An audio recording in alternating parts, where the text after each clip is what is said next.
Goedemiddag, Peter Ismans Jeroen Wout. van de kinderfeestbedrijf Mommydoe, maar daar had hij al doorheen, door Ja. mailcontact.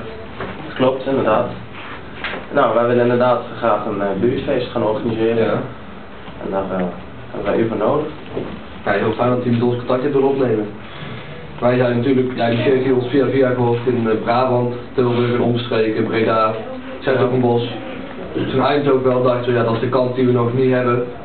We willen richting Helmond, Roermond. We dachten, ja, daar gaan we even mee praten. Ja, goed. En ja, wat zijn jullie ideeën? En dan kunnen wij daar kijken wat wij daar kunnen Nou, doen. ideeën hoop ik eigenlijk dat u daar meer mee komt. Maar in ieder geval, we willen graag een feest gaan organiseren. En daarmee willen we nu budget vaststellen onder de €1000. Omdat... Dat is wel heel lastig. Vooral, want ik hoorde al dat het via rond 150 kinderen gaat. En ze betalen inderdaad allemaal op contributie. Dus we willen het liefst niet dat zij alle kosten moeten gaan dragen. Want het is op een centerpark-achtig. Ja, centerpark. Centerpark-achtig bedrijf is het, of is het een hockey, ja, nee, voetbal? het is centerparks inderdaad. Dus het is inderdaad een groot terrein, je kan er veel dingen kwijt. Ja, dat is mooi. Ja, nou maar waarom kan het niet?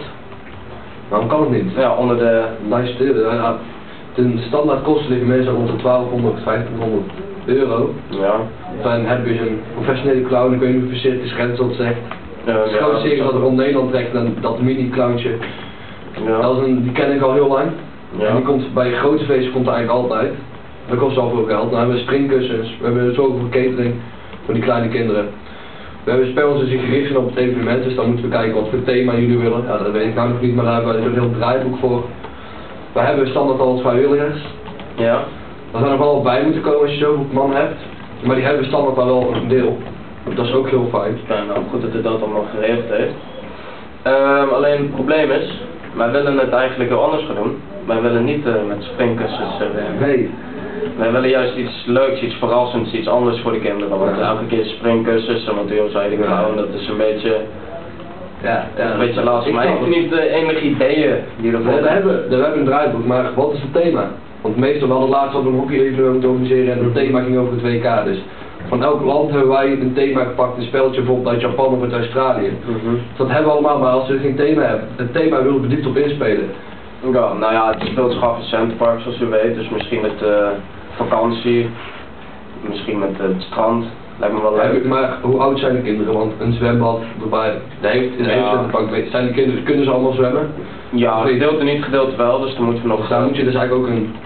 Ja, daar moeten we iets op vinden, maar dat komt wel goed. Maar ze kunnen allemaal zwemmen, dus activiteiten in het zwembad zijn in principe ook in. En voor de rest ben ik ook benieuwd naar de ervaring en de referenties van jullie boven. Ja, we zijn nu al bijna 7 jaar oud. Ja. En we zijn begonnen in Tilburg. En wat ik net al zei, dat hockey-evenement bij de 4e grootste club van Nederland moet organiseren. Oké. Dat is allemaal goed gelopen. Zeker. We zitten in Breda, heeft dat heel groot park daar. Ja. Daar organiseren we soms spellen. We zijn vooral gericht op de sport, dat wel, maar we willen gewoon een andere kant op. En jullie zijn een Centerpark, ligt ook nog gewoon een beetje daarbij.